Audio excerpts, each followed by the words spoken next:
to In the Ring with Termite and Mr. S, and we have got another great show, interview, whatever you want to call it, talk for you today. We got my great friend, Bill Nash. Yes. And Bill Nash, we're going to tell you a little bit about him. I just know he's a big-time celebrity, and I know he's a big-time writer and singer-songwriter. So, Bill, start it off and tell us about Bill Nash. I'm so impressed with that introduction. I can't wait to hear what I'm going to say. Now, you know what? I got to say this before we start talking about it. I've only known Termite now for what, a year, 2 years at the most? Something like that. And he has been such a blessing to our ministry. Our ministry is Champions Kids Camp. You can see it on my shirt. It's a camp for survivor children who have survived an accident, an illness like cancer or personal loss. And we've been going 22 years. This will be our 22nd year this year. And we rent places like Carolina Creek Christian Camp. And we bring children that have been, they're survivors of an accident or an illness like cancer or a personal loss. And it's just been an incredible ministry. And there's so many stories to tell. It's all in my book. Let me pitch my book to you. Yeah, Of course. do it. If you'd like Pitch to have anything you want. You got the floor. I appreciate that. My book came out last year, and Governor Huckabee flew us to Nashville to introduce it to the world, and we did. And so we've been enjoying the way that's going. It's not setting the woods on fire, but it sure is helping with a lot of people that buy the book and they see the stories in the back of the book about kids camp. Because my focus has, in my life, I know we want to talk about the music, guys. And tell us the name of the book. We'll flash that in this segment as we're talking here. Okay, my son came up with this name, and I don't know where it's like Saint, Sinner, Singer. And I said, well, what's up with that? And he said, well, when you were a teenager, you were a gospel singing guy. And my family was, the Nash family trio. We were on Columbia Records, and we got discovered in New York City when I was 13 years old by Gene Rayburn, the host of the Match Game. So, yeah, I mean, God is God, y'all. I mean, we walk in, they ask us to sing. They didn't even know we were singers. It's like, okay. And my mama played piano. My brother sang bass. Johnny Cash, Mama sang bass. No, Mama didn't sing bass. Daddy sang bass. So we ended up on that record label, and we made our first record, and that's how we went to Nashville then that next year. And Johnny Cash's producer, Don Law, produced our second album. And we got to open for all those great stars, and I wasn't even really sure who they all were. All those great stars. Tell us who they are. Well, I should have brought a record, everybody. Man. You know, Columbia put a record out with 12 stars, and I'll try to. There was Ray Price, Marty Robbins, Johnny Cash, the Chuck Wagon Gang. I don't know if anybody remembers the Chuck Wagon Gang or not. But, you remember the song, Come and Listen to a Story About a Man Named Jed aboard Mount. Well, that's Flatt and Scruggs. They were on the album. And there's more stars. Carl Smith, the guy that emceed the album. It's an album with 12. I keep doing this. I don't know what I'm doing. But the Nash Family Trio was on that album. It's just the way God put us together. And so I was honored at the Grand Ole Opry House, the Ryman Auditorium, downtown Nashville, to be able to walk out on stage and be the first opening act before Johnny Cash. So you've got some great stories. I mean, we're going to have a hard time condensing some of these things. Well, they're all in my book. Yes. So this is in the book, Sinner, Saint, Singer. Saint. I started that. So the whole point of the whole story was. I thought I put it in chronological order. Mr. S, he's been hit too much. Yeah, you know what? I haven't had enough hits. So what is the order that we're going? Well, it's Saint because I was a gospel singer first. Okay. My son had it. And then when I came to University of Houston to go to college, I learned to drink beer. You learned. Mama Dodie, please forgive me. But first you're a sinner. First you're a saint. Then you became a sinner. But in order to survive, I was working my way through college, and the only gift I had was my voice, and I had to work the clubs. And my first job was at Pop's Poolside Motor Hotel Club, out on South Main. That's all a big city now, but by then it was just a motel with several rooms to rent and then a bar. And it had a piano, but I didn't play piano, so I just had my guitar, and I would sing all the country things I had learned. And, it's interesting. It's all in this book of mine, that this piano bar would load up with people, and I'd be singing. Man, they like me. Oh, I'm singing, I got the honk. No, I didn't say. I wrote that one. Let's see. I'm thinking of Hank Williams. She's alone. Oh, long gone now, I'm lonesome and blue. Well, they love the yodel thing, man. And they're clapping, and then I take a break, 15-minute break. Well, the whole place disappears. They all left. And I was sitting up at the bar, and this old guy, he hired me for $10 a night. $10 a night? One night a week for 4 hours of music. Wow. It's the way a guy starts if he wants to start. Got to start somewhere. Yeah, you got to start somewhere. But I was so down. It's like I thought I did good, and they were all gone. And I said, well, I dragged myself back up behind the piano, and I picked up my guitar and started singing. Well, here came that couple that was sitting on the right, and they came back, and they were sitting there again. Well, here comes this other couple. By about 10 or 15 minutes into the set, they're all back. Where did they go? And somebody finally told me what Pop's Poolside Motor Hotel Club was. Am I getting through? They rented the room by the hour. Well, anyway, it's the truth. It's just life, and it happens. But I was just coming from my dad's church and singing gospel music, and I didn't know what was going on, man. So anyway, that's one of my stories. So Bill, I want to know how you got started. I think that your whole life has been pretty awesome, but how did you get started into singing, playing the guitar, and then give us kind of the step by step to when you some of the songs that you written and blessed with.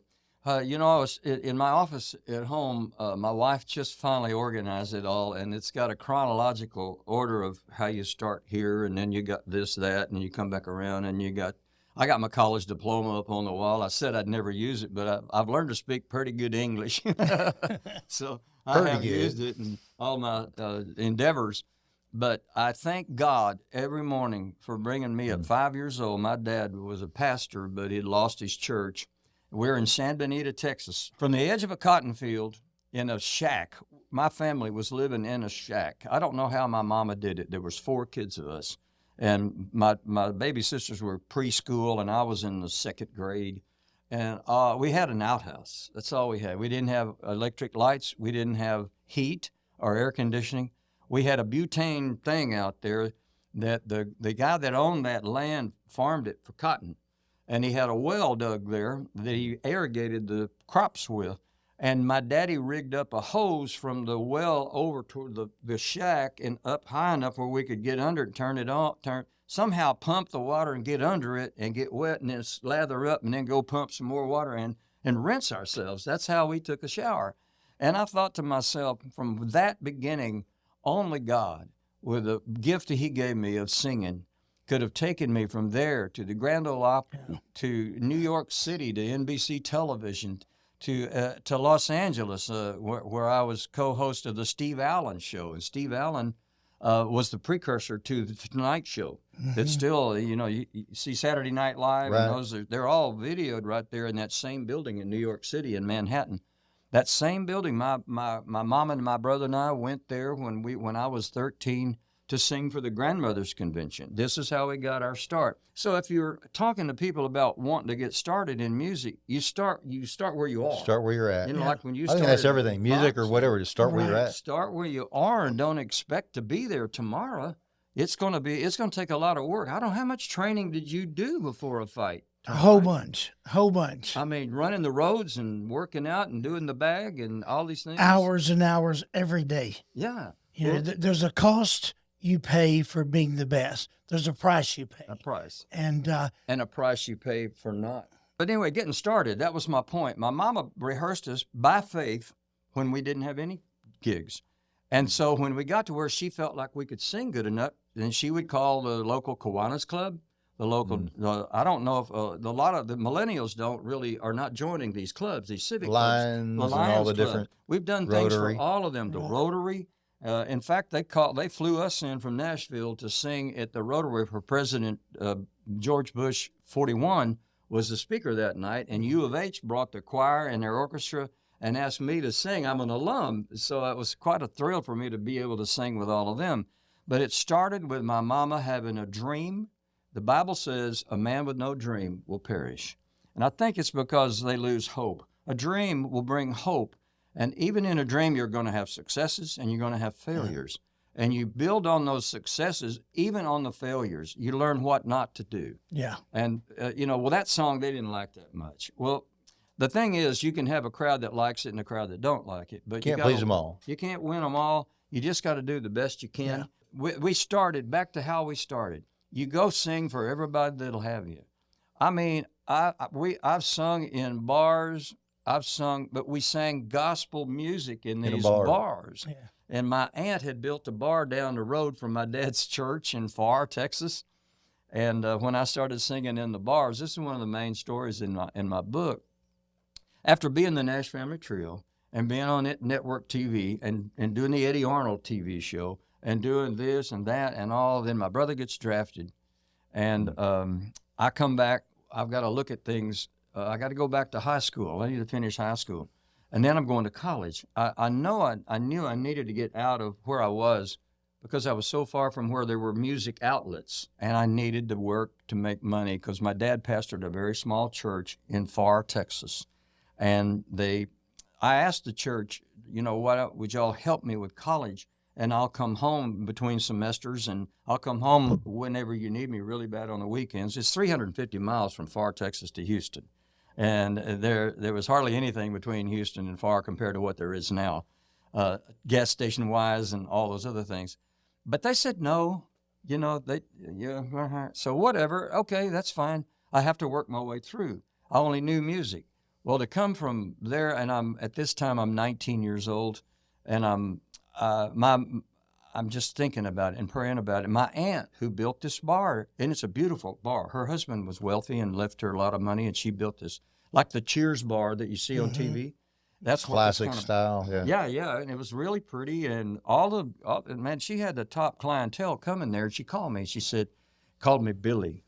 I was her Billy boy, my daddy's only sister.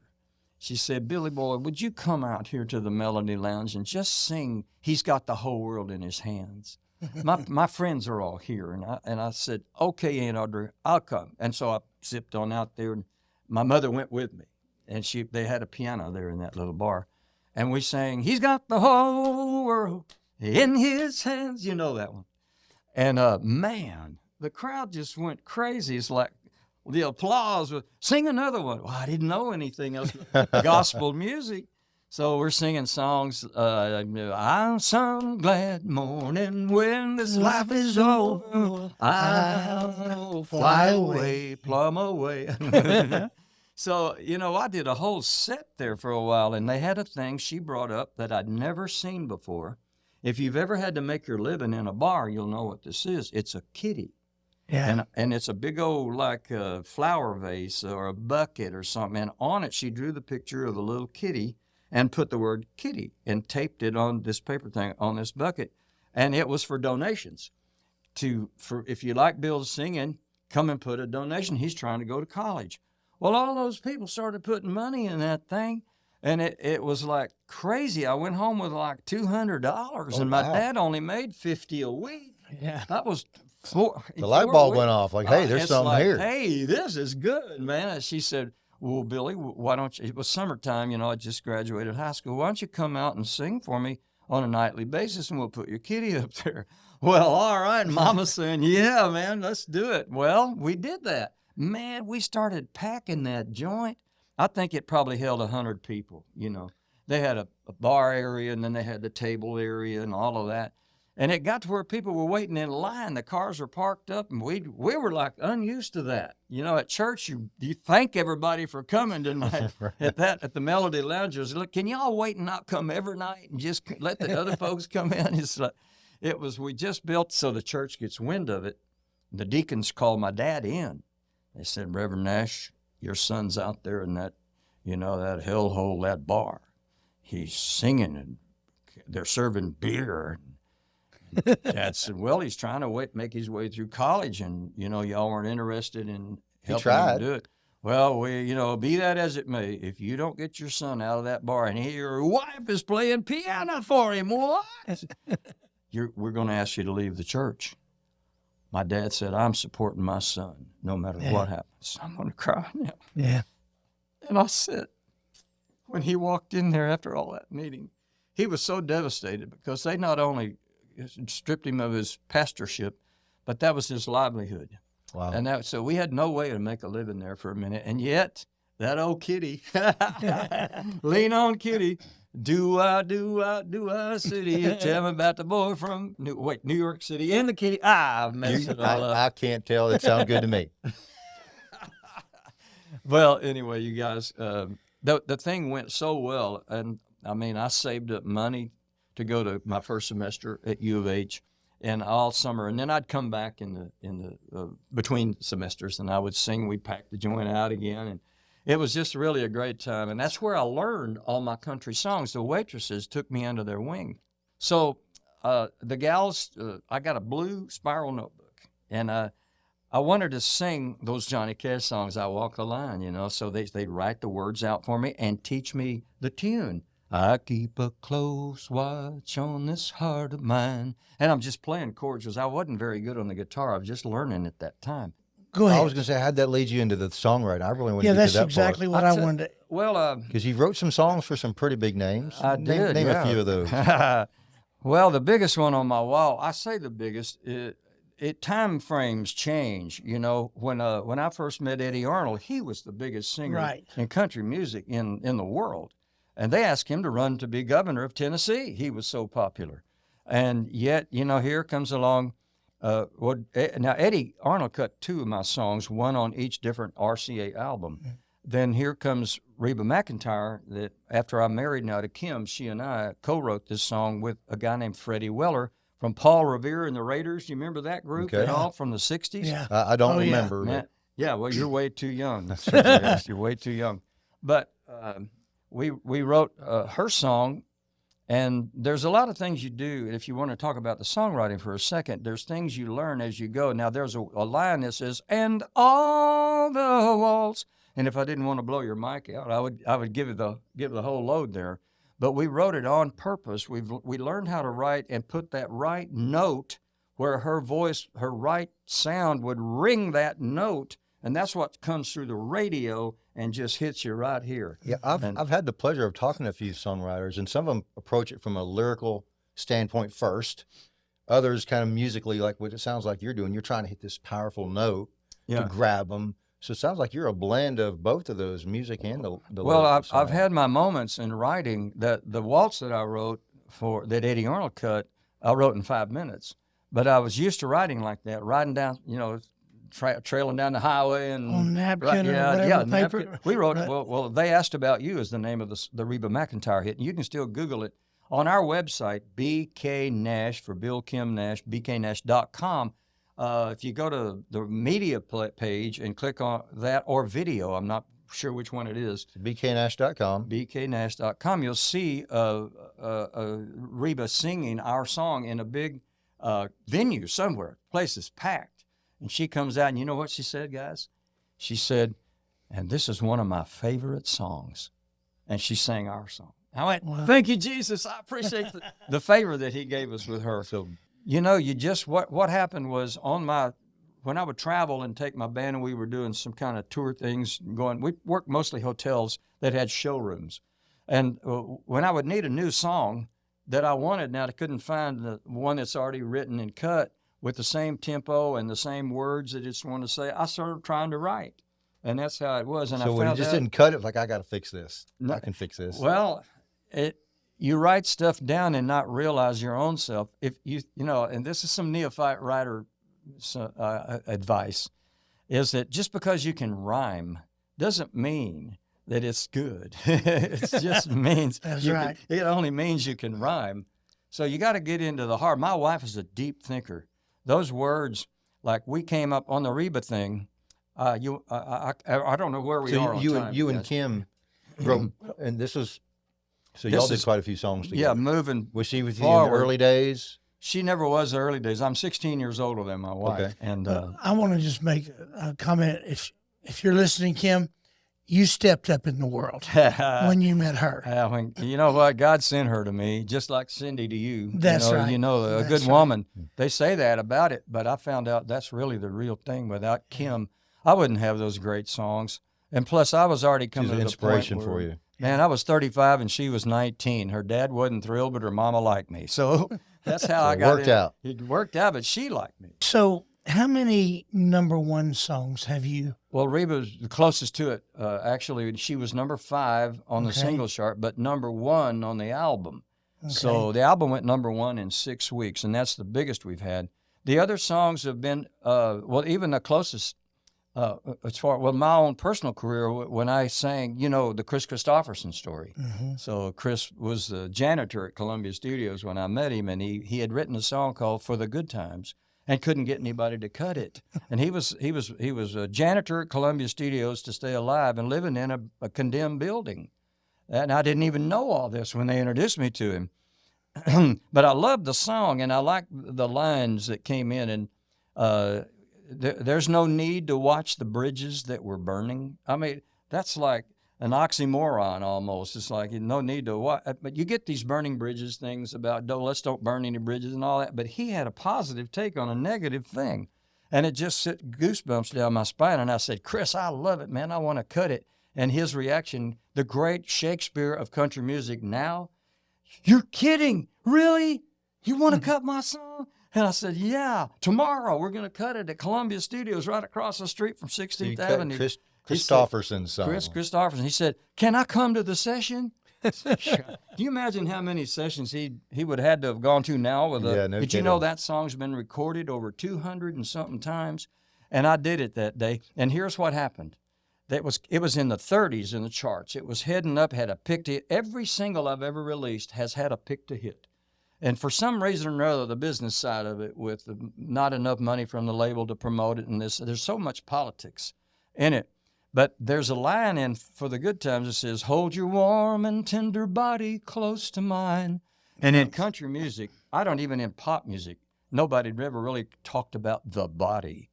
And in those days, in '67, we still had some self-righteous people out there that back then. You can't talk about the body. Well, why not? We're a spirit living in this body. And they took my song off the deal, and Mercury Records pulled it back.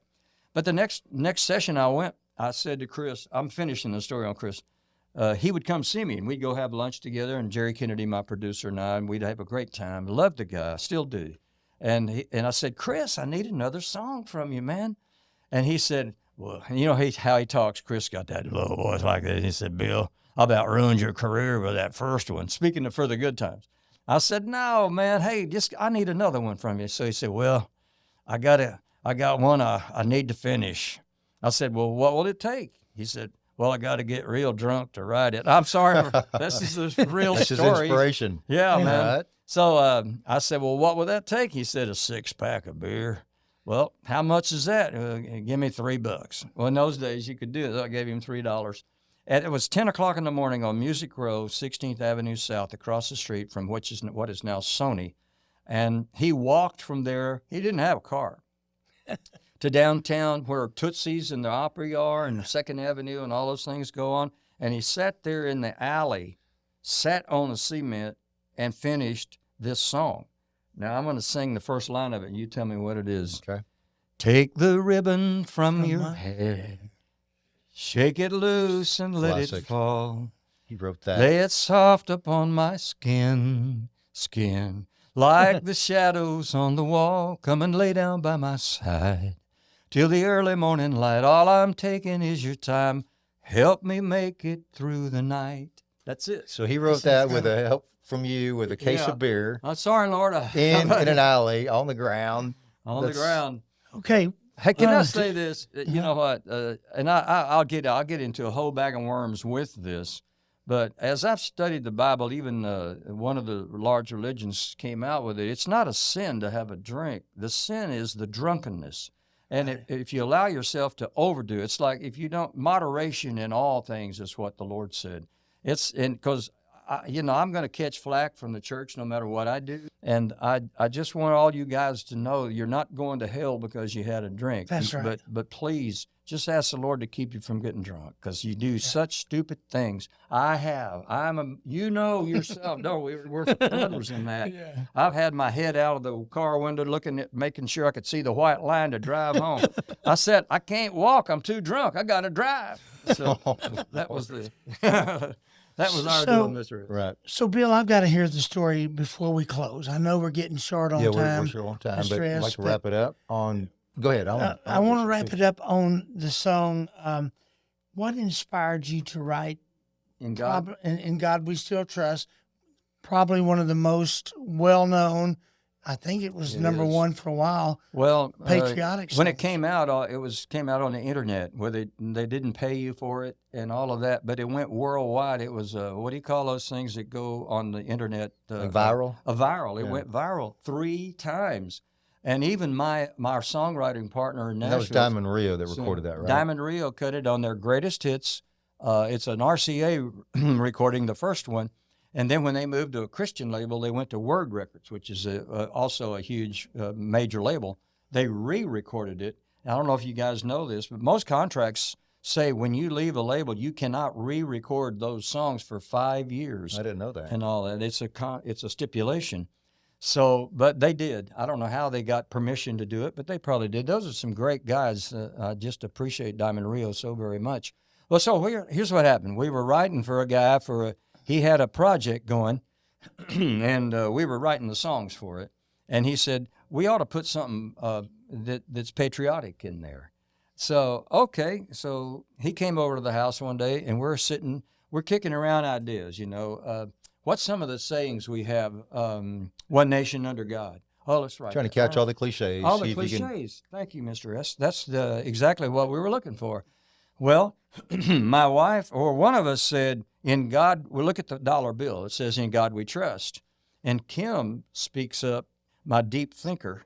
She steps up and says, if we put the word still right there, I could write that.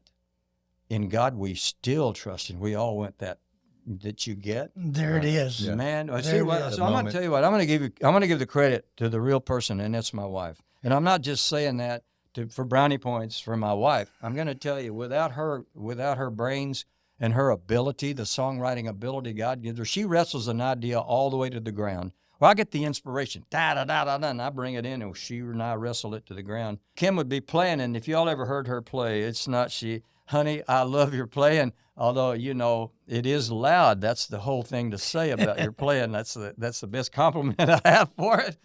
Bum, ba, bum, in God we still trust. And she wrote, I've got a few words in it. Or maybe, I just don't remember which ones of mine I remember the word brave.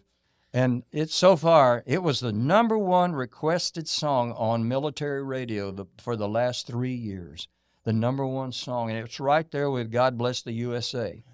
And it's still, anytime they do the veterans thing, they've flown us all over the place to do that song, because even though the numbers on Billboard don't reflect what it's done to the general population, so many people already know the song. Right. And when I sang yesterday at a deal for the Exchange Clubs of America, God Bless Exchange, they had a big function for all of our police officers from every different burg, and they gave them awards for some fantastic thing they had done or saved a life or whatever it was. And their request, please finish this out with In God We Still Trust. I love it. Love it. I still do. I still sing it. I'm glad you mentioned that one term. I should sing it at your next boxing thing. I want to wrap this session up with that.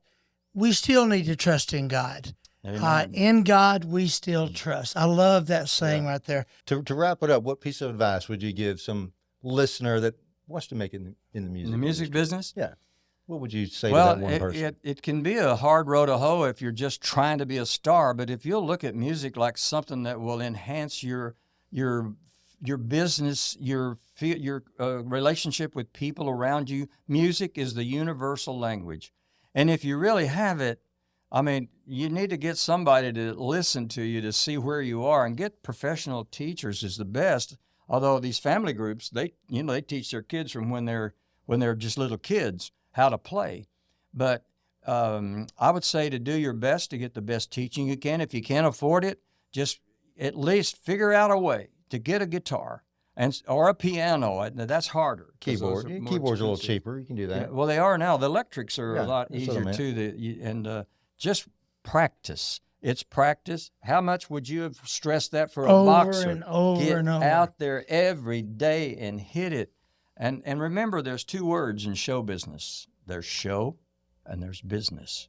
So when you get told by some, hey, baby, I'm going to make you a star, sign here, lawyer, contract, read, fine print, the big print. Don't get smooth talked into things. No smooth talk. Big print giveth, small print taketh away.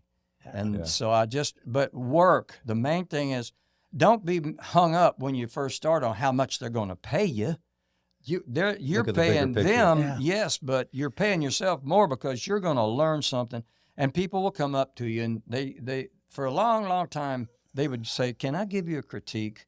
And the last time, after I'd been in it for years, "Can I give you a critique?" The last guy said, "No, I don't want to hear it. I don't need any more." And I walked away. Mr. S., we've heard another great story today, and we've there's been a lot of ups and downs in his life, and there's been a lot of things, but one of the things that you've done is you had persistence. We talk about persistence. And persistence pays off. So if you're out there, be persistent. Don't ever quit.